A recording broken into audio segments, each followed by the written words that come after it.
Hi, Priya. Hey, hi. Good to be back. Yeah. So, following our previous question on salespeople trying to strike a balance between sales quota and self-care, I want to know a little more in detail about, what are the different ways and methods in which a sales professional can actually take care of himself or herself. Mm. True. I mean, when we talk about self-care, right? What can sales professionals really do? And I'll always go back to what I talk about it from, any, professional context or a leadership context, right? So, and it is so relevant and even more relevant for sales professionals is to look at five elements of fitness. One of the key aspects of fitness is your strength. Um, and strength is so important because that's the foundation or the essence with which you're able to showcase your executive presence. And the strength is not just your physical strength, obviously connects with your mental strength and your tenacity, etc. But I often see that strength shows up in one's eyes. And in sales, you're always meeting new people, and when we say it's a transfer of confidence, it's about the energy with which you're able to see another person's eyes.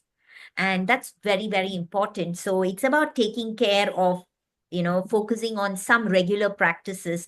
You could be doing some traditional strength training, or you could be doing something through yoga, or you could be doing something through alternative forms like swimming, or you doing some form of activity, but carving out time for it on a regular basis is going to be very important. So strength is a very important aspect for sales professionals. I would say endurance becomes, because sales cycles are long. I mean, and today we say that decision makers have increased from 6 to 12 for even for you to close a deal effectively, especially large deals. So when decision making time is long, your tenacity to stretch becomes absolutely important, and you are not just having one strategic deal, you're going to have many strategic deals. So endurance becomes a very important aspect for sales professionals, and you're able to mentally endure different swim lanes, different tracks, only when you have endurance in your body.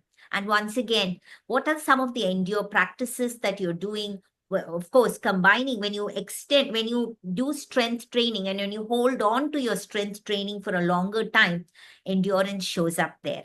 For example, if I'm doing a yoga posture, I hold on to the posture for long. That's when my endurance builds, right? So starting to not just focus on any quick activities, but learning to hold on, sustain, and do it regularly builds endurance. And that becomes very important. So, your endurance at a physical level will actually help you to endure deals and the sales cycles better.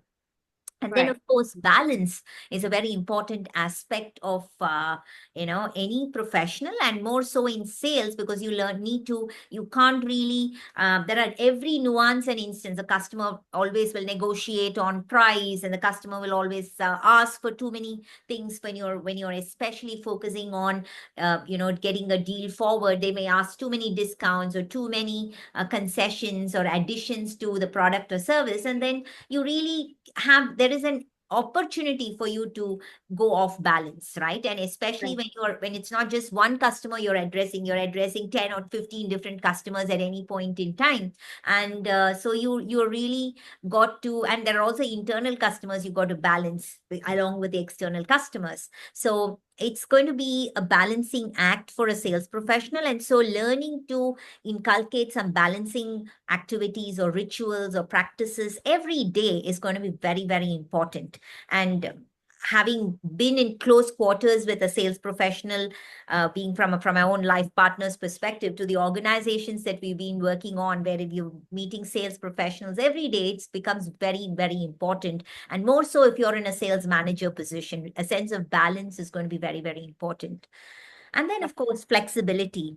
I mean, the flexibility in your body. And sometimes you may be very surprised to say how stiff our body is, right? Or, and it's become so habitual these days. And so, therefore, the flexibility in your body is a direct reflection of the flexibility in your mind. And Mm. flexibility is not just about to become flexible with customer and customer demands, it's about the situational dexterity. How are you able to bring out the right, we talk about tailoring to customers' context. So how are you able to tailor to a customer context better can actually start with your body. It's not just going to happen at a mind level. It's going to start with how much of it is from your body level. And you not only working with teams in one country, you're working with teams maybe across geography. So you really need to be agile at all points in time. And that comes from the flexibility practices that you do it in your physical, at your body level, right? And it's so important in sales. And then, of course, one cannot ignore, one is actually sitting alive and in a customer meeting, and it's all happening because of your breathing. The Right. ability to understand how you breathe and a little bit of breathing practices on a regular basis is going to be super important for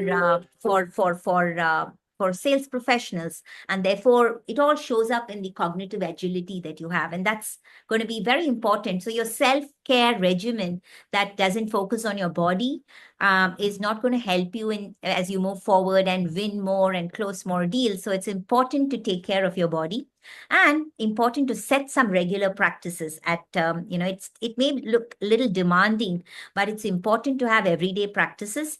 Right. And the rest and recuperation, it's the calm versus the action, right? So both of them are going to be equally important as you move forward to to handle the complexities in the world of sales. Right, right. So, Priya, I just wanted to ask you one more question based on what you said. Suppose if somebody is running short of time on a daily basis and they're unable to do their yoga or hit the gym. So, would you recommend that they go for walks for a short period of time every single day just to keep the body agile for some time when they cannot do something more rigorous?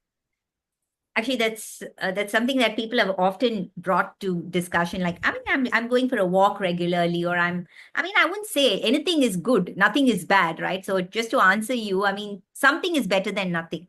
So it's Yeah, really good, but just understand that walking is just an activity. Human beings, we are born with for movement. We are not actually, our bodies are not meant to be static. yeah, They're yeah, very dynamic in nature. So movement is part of the body. So yeah, walking is good. I wouldn't say it's bad. So if you do that, it's still good. But I'm yeah, saying, let's say you're walking, but you're carrying you're carrying two water bottles in your hand and walking. At least yeah, that builds some resistance for your body, and you're actually doing a little bit more good for your walk than just that. And yeah, it's not like saying I'm going for a walk and I'm just holding my dog's leash. But of course, your dog could be really a big dog and you really could be holding a tight leash. So I'm not saying anything. So try and build some form of resistance even when you're walking, because that's going to be very important from doing that activity perspective.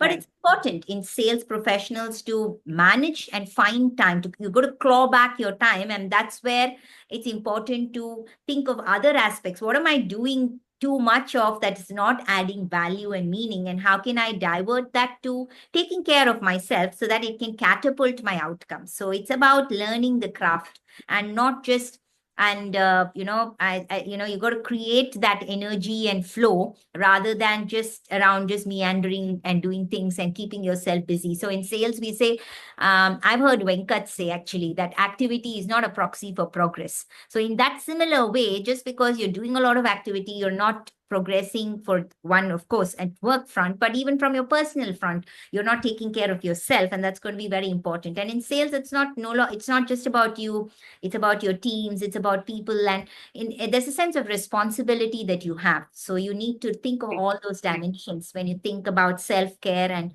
just by accelerating on sales quota. right, right. Thank you, Priya.